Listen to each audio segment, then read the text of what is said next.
এক রাজার 4 জন স্ত্রী ছিল। একদিন রাজা প্রচণ্ড অসুস্থ হয়ে মৃত্যুশয্যায়, পরকালে একা যেতে হবে বলে রাজা ভয়ে একদম দিশেহারা হয়ে পড়েছেন। তিনি কোনোভাবেই একা পরকালে যেতে চান না।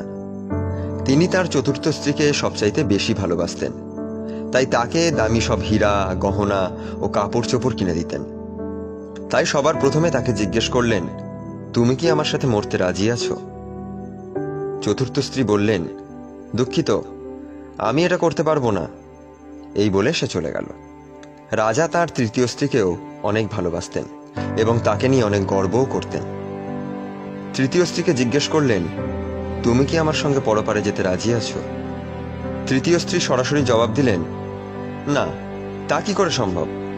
আমি আমার জীবনকে অনেক ভালোবাসি। আমি তোমার সাথে মরতে পারবো না। তুমি মরে গেলে আমি পুনরায় বিয়ে করব। তার দ্বিতীয় স্ত্রী সবসময় যে কোনো বিপদে আপদে সর্বদা পাশেই থাকতেন। দ্বিতীয় স্ত্রীকে ডেকে জিজ্ঞেস করলেন, তুমি কি আমার সাথে পরকালে যাবে? দ্বিতীয় স্ত্রী জবাব দিলেন, দুঃখিত, এবার আপনার জন্য আমার পক্ষে কিছুই করা সম্ভব না। কিন্তু আমি আপনার জন্য যা করতে পারি তা হলো, আপনার মৃত্যুর পরে বড়জোর আমি আপনার অন্ত্যেষ্টিক্রিয়ার আয়োজন করতে পারি এবং সেখানে উপস্থিত থাকতে পারি। প্রচণ্ড দুশ্চিন্তাগ্রস্ত রাজার কানে একটি আওয়াজ আসলো। কেউ একজন বলছিল, আমি আপনার সাথে মরতে প্রস্তুত, যেতে প্রস্তুত যেখানেই আপনি যান না কেন। রাজা লক্ষ্য করে দেখলেন, এই আওয়াজটা আসলে আর কারো না, তার প্রথম স্ত্রীর, যাকে তিনি সবচেয়ে কম যত্ন নিয়েছিলেন। রাজা প্রচণ্ড অনুতপ্ত হলেন এবং তিনি প্রথম স্ত্রীকে বললেন, আমি অত্যন্ত দুঃখিত। জীবনে তোমার প্রতি আমার সবচেয়ে বেশি যত্নবান হবার দরকার ছিল, সবচেয়ে বেশি তোমাকে ভালোবাসা উচিত ছিল। এই গল্পের মূল কথা হচ্ছে, আমাদের সকলেরই 4 জন স্ত্রী রয়েছে। চতুর্থ স্ত্রী হচ্ছে আমাদের শরীর, যাকে আমরা সুন্দর করতে কত কিছুই না করি, কিন্তু পরিশেষে সে আমাদের সঙ্গে পরকালে যায় না।